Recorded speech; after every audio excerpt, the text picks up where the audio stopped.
It's forever. Yeah. Is everything okay?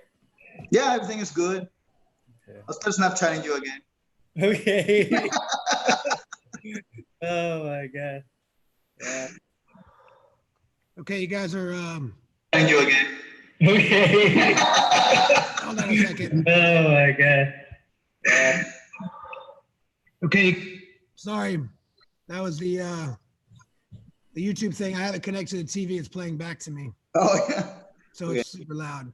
All right, everybody looks pretty good. Nobody's delayed. I think I just had to stop the meeting and start again.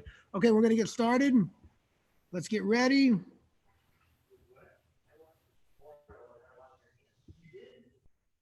Let's line up.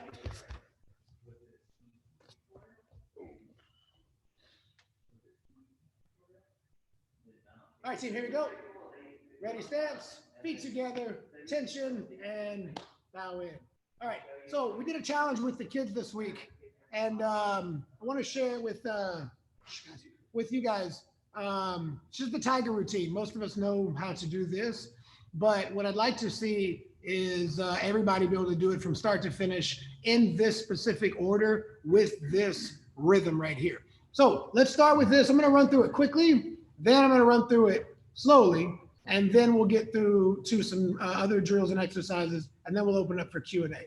All right, so everybody get in position right here. Everybody is just like this.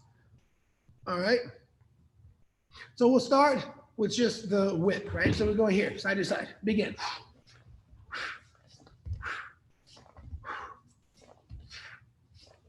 Now kick the door.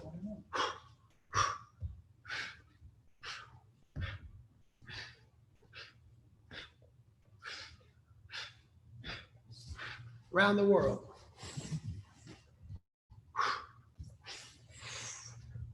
One more.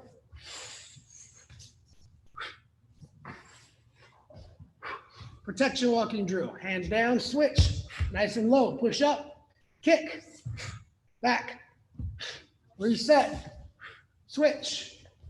Other side.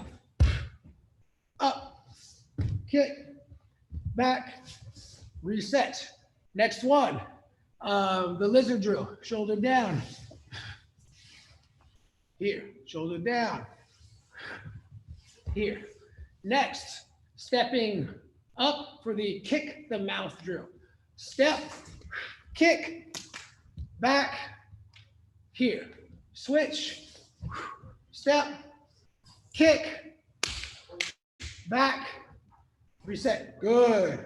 Let's walk through those because most of you have done them, but we tend to go through it without much thought, you know, just kind of going through the rhythm, and we miss some of the details, which is sometimes we practice technique that way, and we end up losing the little differences in movement that can really change the outcome of a match. Okay, a minor difference in pressure and angle in a live match can change the outcome of that match. That can be the difference between winning and losing. So the attitude to have when you are engaged in any type of movement or drill, exercise, is to be as technically sound as possible and not rush through it with the mindset of, I'm just trying to get my body warm and get ready, you know, to learn something new or to get to the sparring part. Because you can learn something new doing the same techniques by seeking out minor details that make a difference.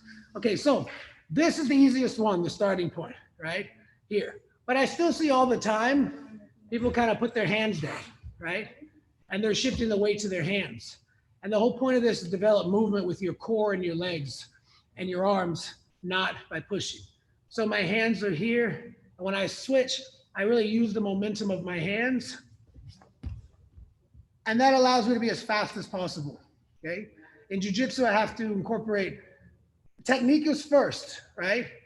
And then as my technique sharpens, I want to add speed and power.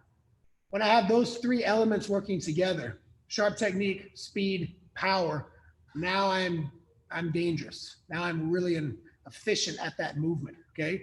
So I want to be able to do these techniques smoothly, with plenty of speed, and technically accurate. Okay. So we're here and we're back, hands behind.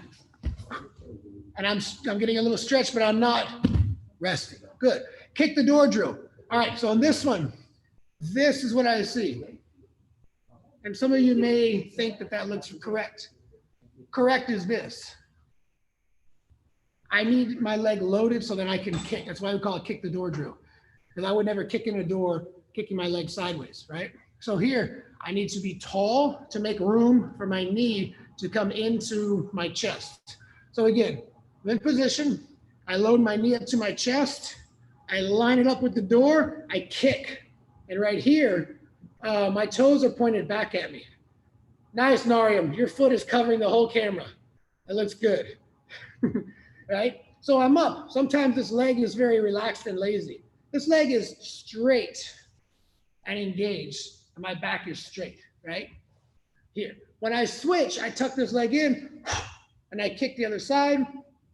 I tell the kids, because they're always doing this with the hands, and sometimes the adults too, because it's easy to just go through it like this, and you're not getting anything out of it. I say, imagine you're holding like a basketball or maybe something heavier, like a kettlebell, where you really got to, hold your back in place. Lift your leg and then turn.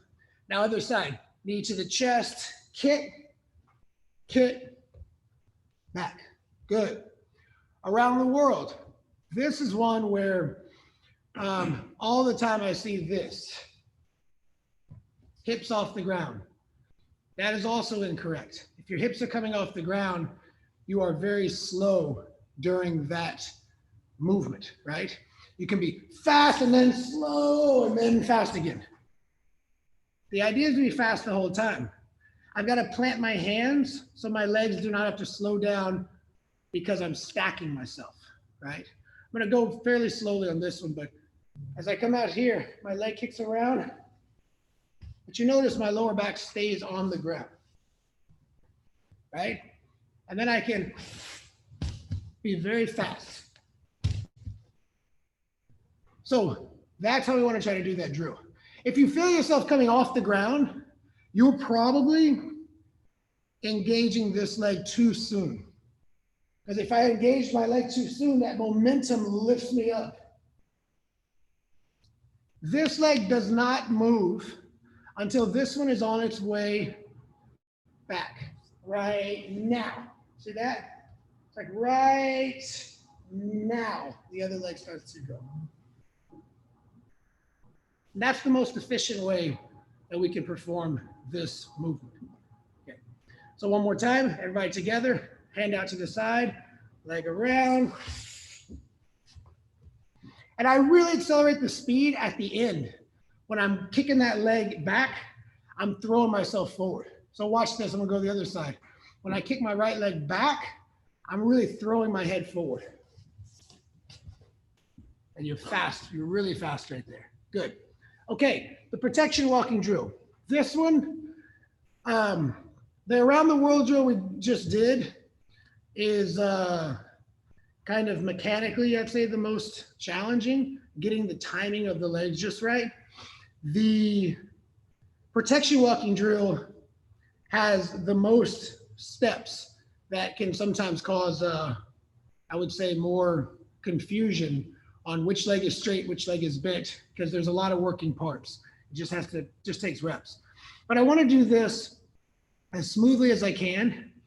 And I want to be fast from the switch. I want to go from this position to this position quickly. So I like to break that down into the first part, the second part, and the third part. So the first part is fall and switch. Let's do this one. Leg is straight, knee is rested on top of the tricep or elbow, and my face is right above the ground. And then just push yourself back. And we're here. One more time, and back. Good. Now let's go there and add the push-up. So here, push-up, and back. Again, fall, push up, reset. Now let's bring them all together. Fall, push up, kick the ceiling. 1, 2. Now my leg that's straight turns. Kick. Right here, try to put your foot straight up. I can't quite do it. I got to work on my flexibility. But sometimes we just have the leg right out here. I'm trying to kick up and elevate my hips. Now when I come back, it's like a one-handed movement.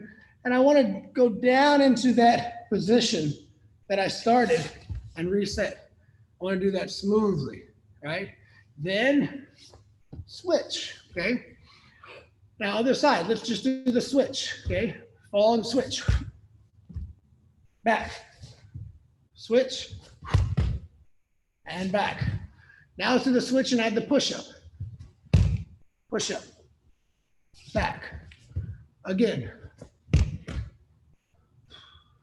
Back. Now we do the full movement. Fall, push up, kick the ceiling. Fall, push up with the back straight, turn, hand to the floor, kick straight up.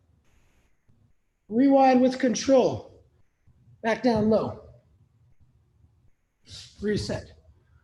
Good. Okay. The next drill is the easiest one. The objective is to stay right where you are and to not move your head from left to right. Okay? So the correct way, just watch here. Point your head straight forward, flatten out, bring your other knee through and come in. Shoulder, stretch, knee, in. What I see sometimes is not leaning forward, and we kind of go like this, and then we're facing two different directions. So mostly just try to stay facing forward. So let's do this one. Here we go. Shoulder down, stretch, knee, shoulder down, stretch, knee. Good. Real simple. Just keep that one forward. Now, the next one I really love, probably the funnest one out of all of them, is the kick the mouth drill. I don't know if it has another name. I think that's the only name that I've seen so far. But very good drill for posture, balance, power, hips, all the things we need in jiu-jitsu, right? So what I want to make sure of is that I'm stepping with my rear leg, that I'm not leaning my head forward and then coming up. Lift with your hips first before stepping. Don't lean to take weight off of your leg. This is what I see, like leaning. Now, if you have an injury or you need help, that's different. That's fine. But my objective is to get to the point where I'm lifting and stepping, and now I'm curling my back toes. I'm kind of curling them in, right? And now I'm lifting up. Sometimes here I see like also pushing. I just killed my power. I want to lift and try to return my foot right where it was before. Okay? Now I curl to take pressure off my knee and return. So let's do this one more time. Lift with the chest, like somebody's picking you up off the ground, and take a big step. Step. Now you're gonna high five your hand with your rear leg. Again, lift up, not forward, right? Up and back. Curl. Now sometimes when you switch this drill or some of the other ones, you can switch in any of the ways that get you to the other side. Maybe around the world. Okay? So now we're on the other side. Lift and step. Curl the toes, lift. Right back down with control. Curl, bring the leg behind. Switch. Maybe change up the way you switch. Step. Kick. Back. Curl. Right here. Switch. Step. Kick. back. And then we've completed the cycle, right? So what I'd like to see is everybody be able to do the entire sequence as one rhythmic movement. So it would look like this: side to side, kick the door, kick the door, around the world. I'm doing left side and right side. Protection walking.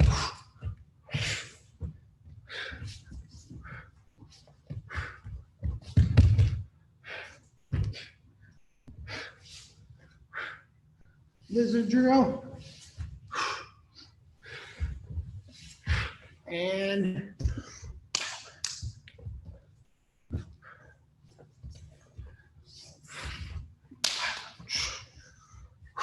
good. Okay, in 10 seconds, everybody's going to be doing that, the whole thing. So get ready. Good. Find your space. I'm going to do it with you. Don't worry. I'll give you like 10 more seconds. All right. Here we go. Let's get ready. Move this a little bit. All right, here we go.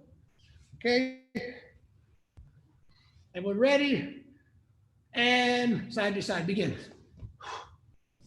Kick the door.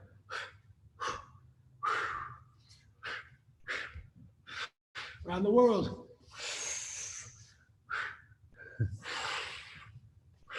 Protection walking.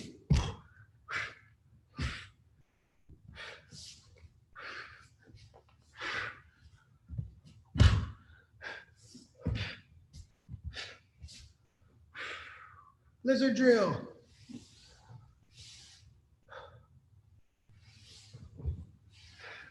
Kick the mouth.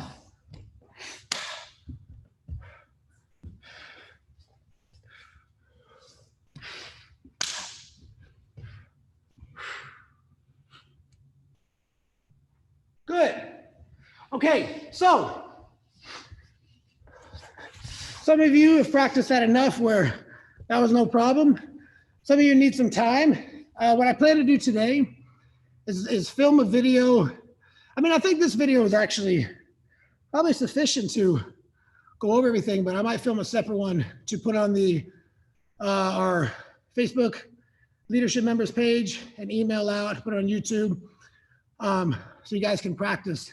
But I would like to see everybody be able to hit that routine, left side and right side, very smooth and very technically.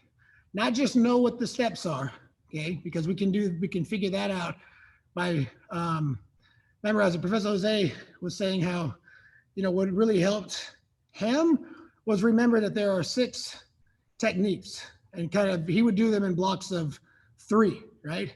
And that helps because even me right now, when I was doing it, I had like a 2-second lapse. Like, what was the next one? And it was the lizard drill. So, but that part is pretty not very complicated. What is challenging about this is the fluidity of going from one to the next and being technically sound with every movement. So spend some time with this. It only takes about 45 seconds to a minute, maybe not even that, to go through the entire routine, left and right side. But doing it with accuracy, smooth, with the speed, with the power, and all the steps done correctly, that takes a while. That takes putting in some time. So spend some time with this. This video will be available. It's streaming on YouTube live now. So if you guys go to the YouTube channel, you can check it out and review those movements there. But that's everybody's homework this week. All right. That is everyone's homework. If you have questions, be sure to ask.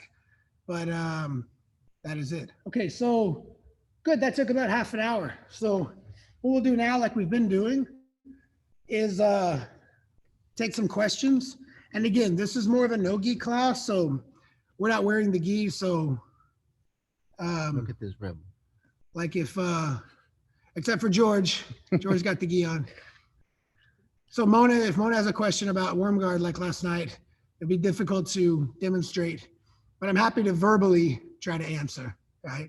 But let's take some questions from you all. And listen, most importantly, because what we're really trying to do right now is encourage as many students as we can to come to any of the classes that they can. Okay, a lot of people are running around figuring out how to navigate the days with the current situation. So the daytime works for some of you, the evening works for some.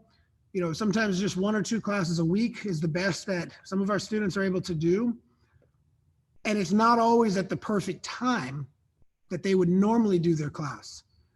So what I don't want anyone to think is that, well, this is a no-gi semi-advanced class, so I better ask a semi-advanced question. Forget that, okay? Ask the thing that you feel would benefit you or your child, whoever's watching, for the class. And it can be super advanced, or it can be like, how do you posture in the guard, period, right? So please don't be shy with your questions. But that's all I'm going to say about that. Let's open it up for the first question. If not, like we can go back to some drills, but the questions have been so great that I want to make sure I allow time. Of course, George is the first one. George, unmute yourself. It's not letting me do it. Okay, so this is more of a teaching question, and I'd be interested in both yours and Coach Jose's approach, because your teaching styles are different. What would be, like, when you have a new person, and I've done intros before and stuff, but you have a brand new person and you got a private lesson with them. What are some techniques that you like to teach those people with no experience in martial arts or jiu-jitsu before? Somebody who's never done jiu-jitsu their first day, what do you teach them? Honestly, I would personally try to relate it to self-defense, which is something very common that people can identify themselves, like movements. Why is it important to do the technical get up? Why is it important to do the shrimping? I wouldn't necessarily just show them sweeps, transitions, and submissions right away. I would just kind of go off of that. If that person is like you said, a fairly beginner, especially if it's a woman or even a man, right? You can still show them a lot of stuff like that. And then just show them, I would think, considering no knowledge, show them the basic fundamental of the positions before you start any type of movement from there on. And then I think from there on, it kind of gives you a guidance of what to teach them and stuff. Yeah, I have more or less the same answer. I want to teach them something that they can identify with as a new person. So almost everyone, having never done jiu-jitsu, can identify with being pinned to the ground as a good thing if you're on top and a bad thing if you're on bottom. So I tend to teach them. I actually do teach them a little bit of offense, because I want them to feel that sometimes is the catalyst for exciting them. Like I teach them like an Americana, maybe from the side mount. Maybe sometimes with kids, I just teach them a pin. Like if I'm doing an intro with a child, I might teach them a throw and then have them pin me down, and I'm saying, I'm going to try to throw you off, right? So you have to hold me down. And then they learn how to base with their hands and maintain top position. And they feel sort of empowered with their newfound understanding of how an idea is performed, right? So really it's just that. It's a simple, I might teach a simple escape and a simple method of control, and then relate why, those things work. And I think I know, like if you're a music teacher, I think we talked about this before, like you can start with the basic stuff, but sometimes if you teach them like how to play like a 3-note combo that's almost like a rhythm, like they get to have fun with it and it's really easy, right? It's like, like a 1, 2, 3, 2, 1, 2, something like on maybe one string that's maybe not part of a lesson, but it's something where that, that they're going to go home and want to practice that, right? So if I show that to a kid and they have someone to practice with, that's something a parent and child can do and interact, and that kid can feel like, yeah, I know the side mounts and I know the mounts, and maybe a trap bridge and roll, I know how to get out of one position. So it's got to be easy enough and pretty void of theory. You know what I mean? Like at that point, like I don't care about the why. I just want them to feel like they can do something. So anyway, what was the question here? When practicing parent and child, how do you recommend practicing movements with the body size being so different? Oh, okay. That's a really good question. So this is kind of a mother and child question. So for example, okay, so Professor Jose, you're gonna be a 7-year-old real quick. All right, lie on your back. Let's say I want to teach them, like recovering from the guard, like shrimping out. I might do something where it's like the guard, and I do like a pass, but I'm just never, I'm never applying weight, but I'm pretending to apply weight, so they kind of feel like they're being pinned, but without actually having to, resist any of my weight.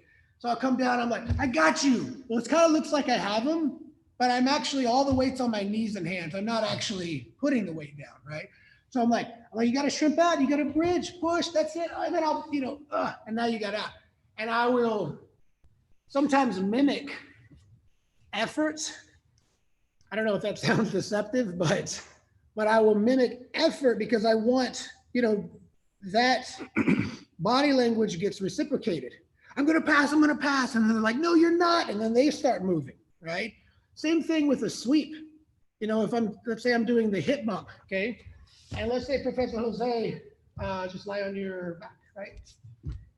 Okay, and he's a little kid. He's not actually able to knock me over.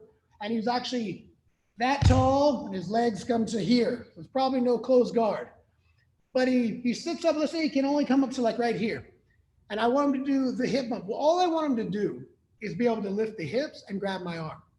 So maybe he lifts the hips, but he doesn't grab my arm. And he tries to knock me over and go, oh, I'm not going to fall. I've got my hand. What are you going to do? Grab the hand. Oh, that's it. Oh, right? So there's nothing you can do to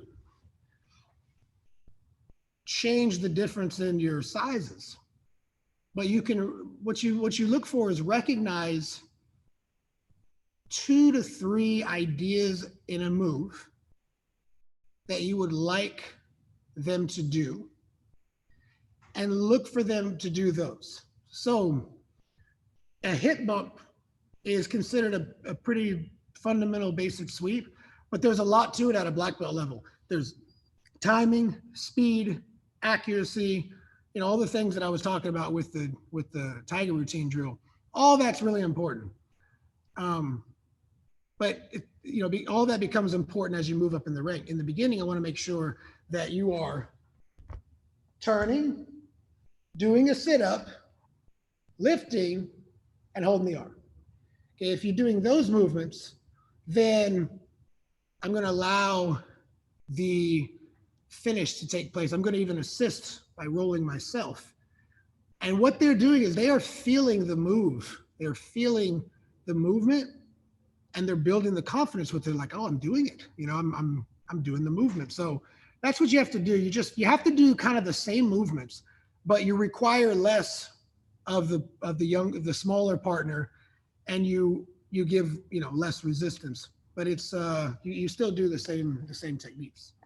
Good question. That's a really good question. Like, I hope all the parents watch this and see that, because that's because I've seen parents all the time that are involved, and sometimes they want perfection out of like an 8 or 9-year-old, and I'm like, the main priority is that child feels that they're a little better each time, that they feel better, and that they're actually doing the movements.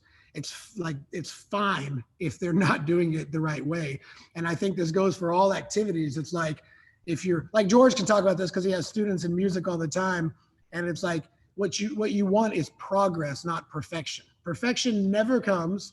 You just progress a small amount beyond where you were in the last lesson. You know, running into walls is normal at all belts and at advanced levels. Running into, you know, you get more advanced, you have more advanced ways of running into trouble. But, you know, just looking for kind of ways to overcome it and work around it is really all that you want, especially for a kid. Okay. Who's got the next question? I like these questions, very philosophical so far. They're always fun to talk about. Any more, guys? I have a question, Coach. Yes, sir. Is this Nariam? Let me find you. I don't see you. Do you see There me? you are. There he is. Gotcha.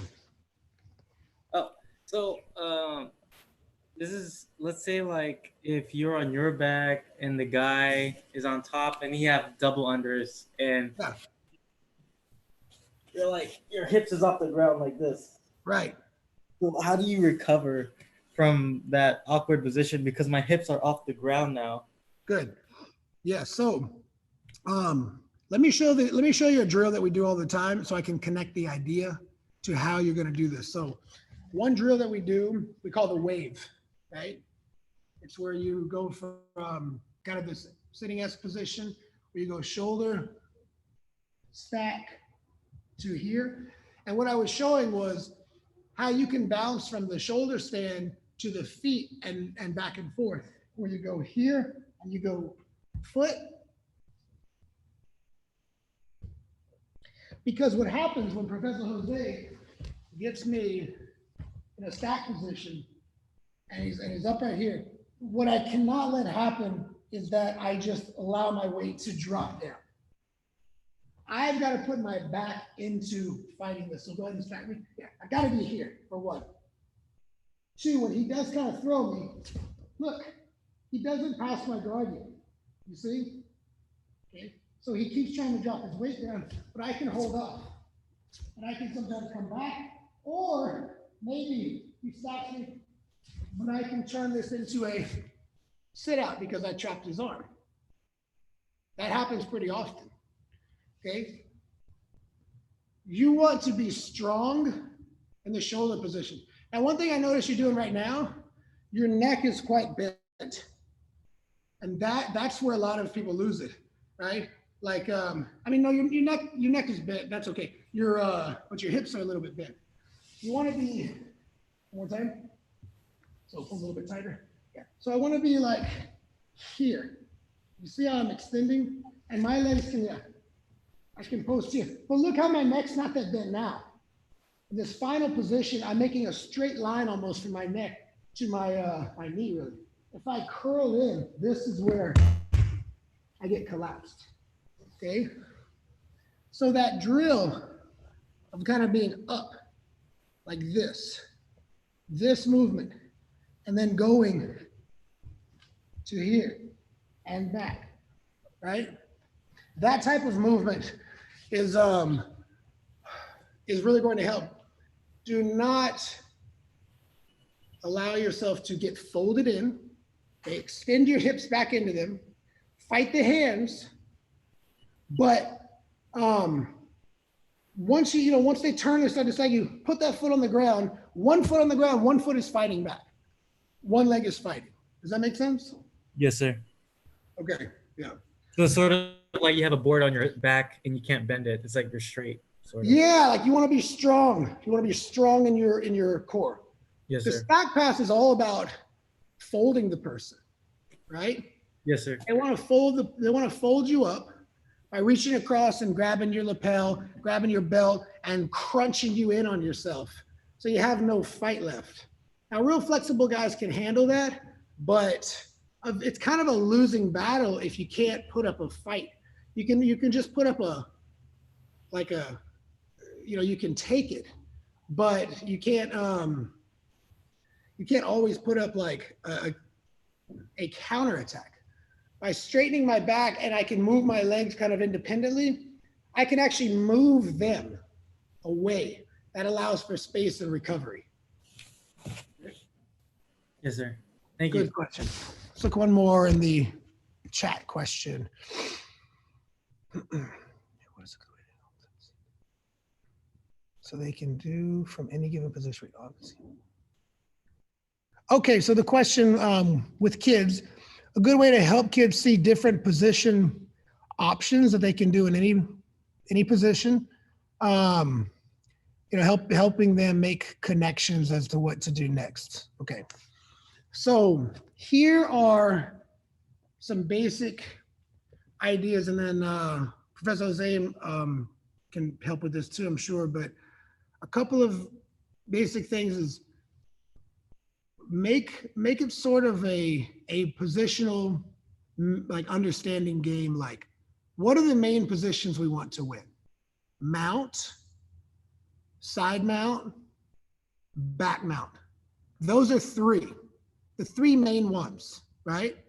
And those are easy to remember. So you can make it a game where your objective is just to get to one of those three positions. So if I'm going with Professor Jose, and I'm gonna tell him, hey, we're gonna play a game. So he's the 7-year-old Professor Jose again, right? We're gonna play a game. We're gonna play mount, back mount, side mount. Okay, you only win if you get to one of those. You got to hold it. You got to hold it for 3 seconds. Mount, side mount, back mount. Okay, let's play. And I'm going to start in the guard, right?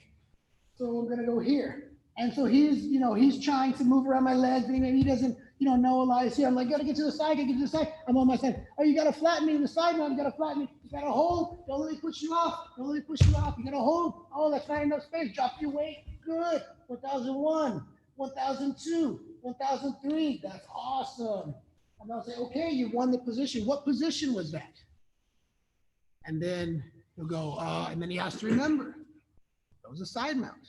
Right? If he doesn't, maybe he might say mount. Say, oh, that was close. That was the side mount because you're on the side.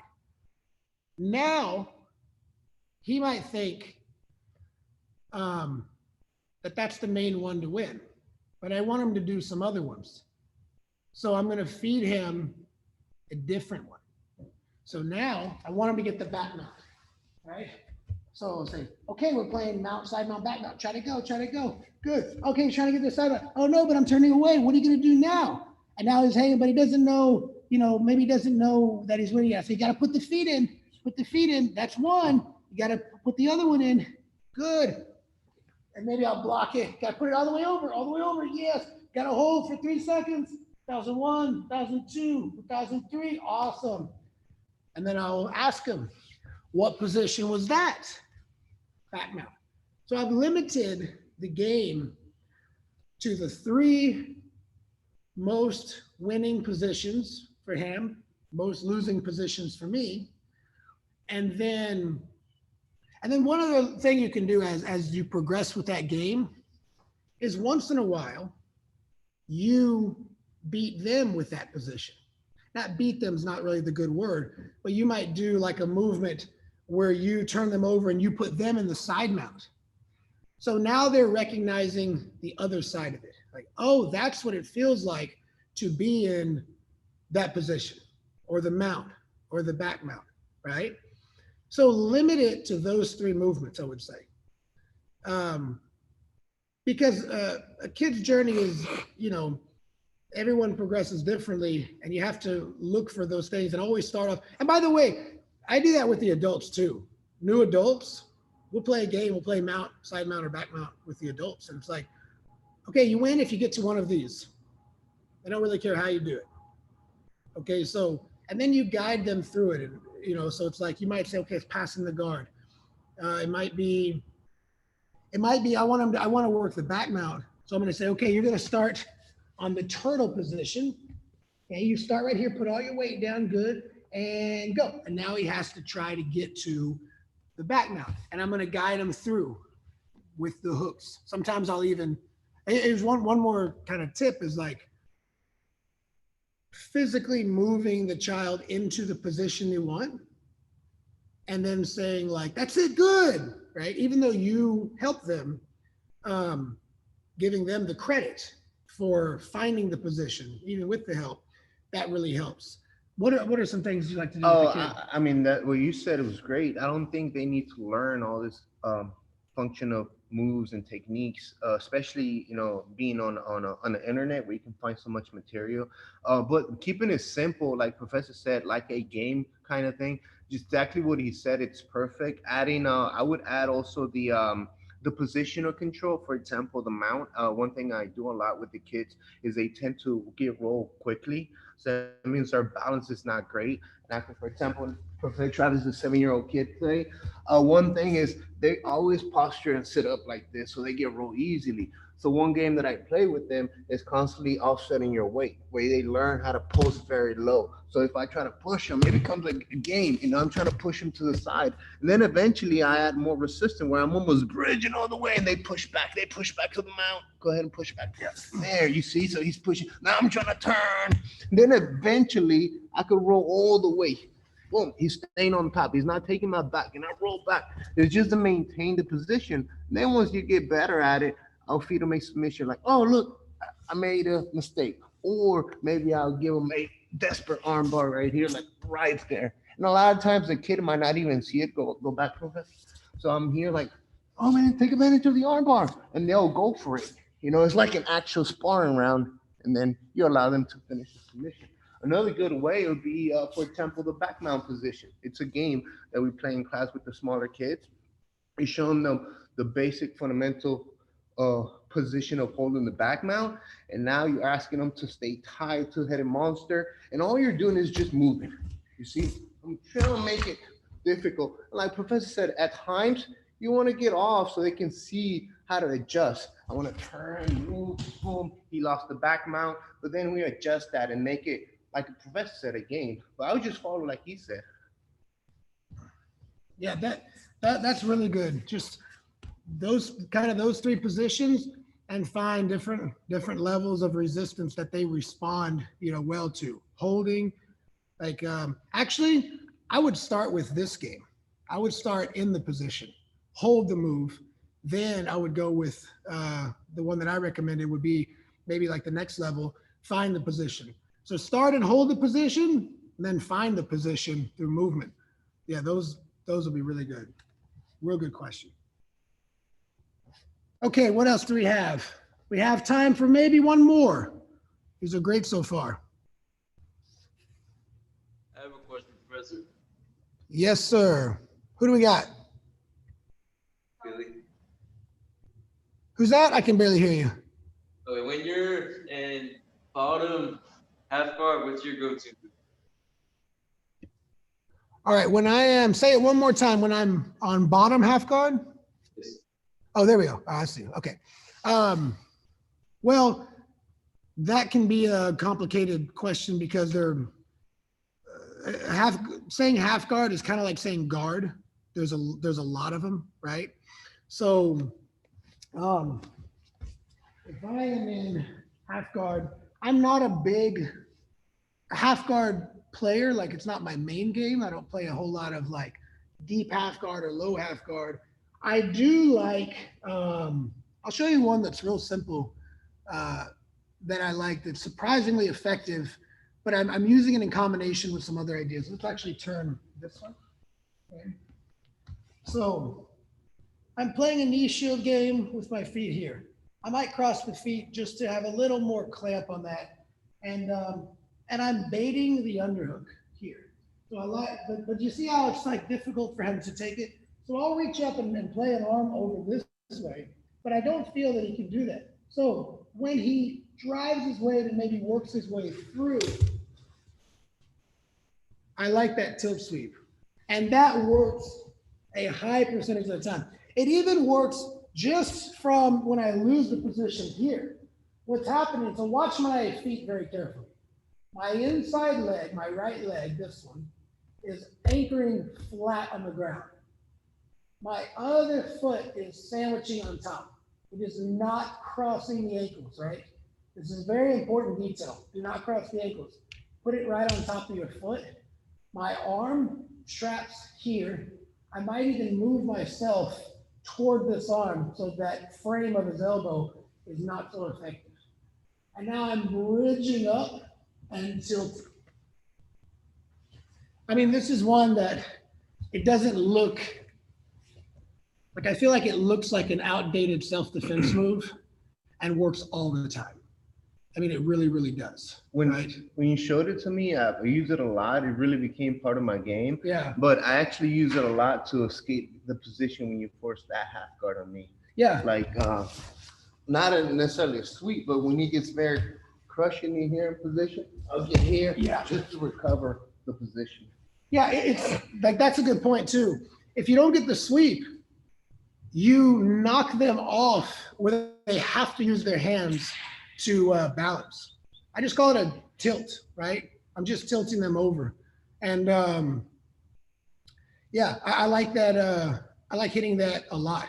And I like to use that to kind of either get the sweep or to open up other attacks. But a good way, like you can do, so the way I showed it last, you can do that if they beat you in the half guard. They flatten you out, right? And you've lost the underhook, so then you can tilt them. But one more time. But I do like to play sort of here, like this, okay? Just, you know, kind of play here. But I'm not a big, like I don't play a lot of deep half guard or low half guard or, you know, some of those sweeps. I'll play a little bit of this kind of 2-on-1, right? I can kind of push as he's trying to put pressure anything. This is tough. If he tries to back away, I can actually pull him in. And many times there's a nice drag to happen right here.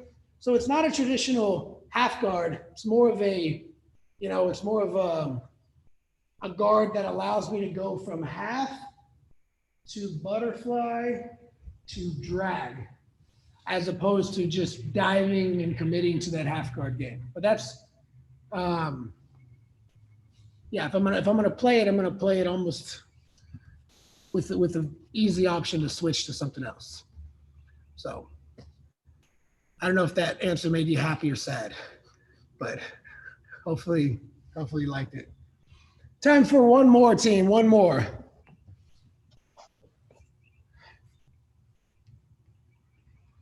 Okay, while we wait, Mona, do the tiger routine. Ready in 5 seconds. 5, 4, 3, 2, 1, go.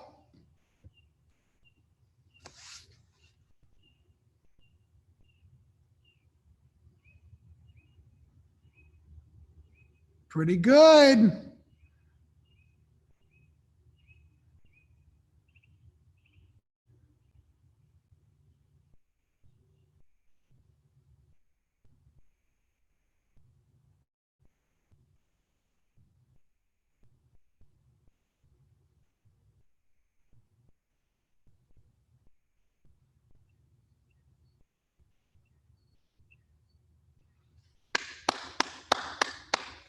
Okay, everyone else, get ready. I'm watching and judging.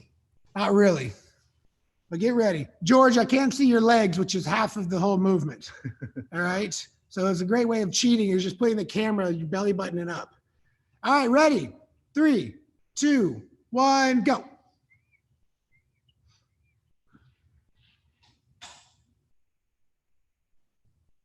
Good. The whip. Don't forget the kick the door drill. So we have the whip, we have kick the door, around the world. Then we have the protection walking drill. That's the push up with the kick the ceiling. Good, very nice. And then we have the lizard drill. We drop the shoulder down.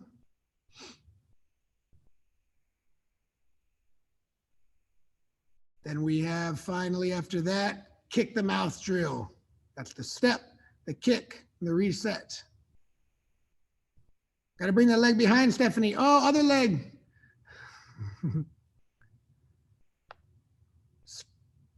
Step, kick.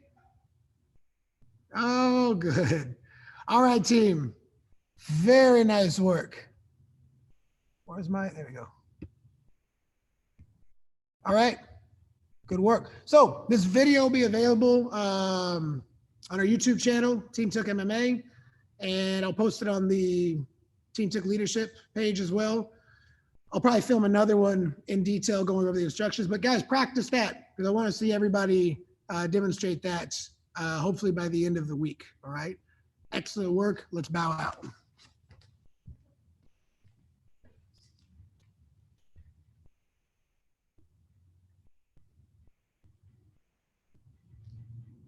All right, team. Ready, stance. Good posture. Feet together. Hands to your side. Attention. Bow. Good work, team. Okay. See you tonight. Kids class at 5. Adult Jiu-Jitsu at 6 and Muay Thai at 7.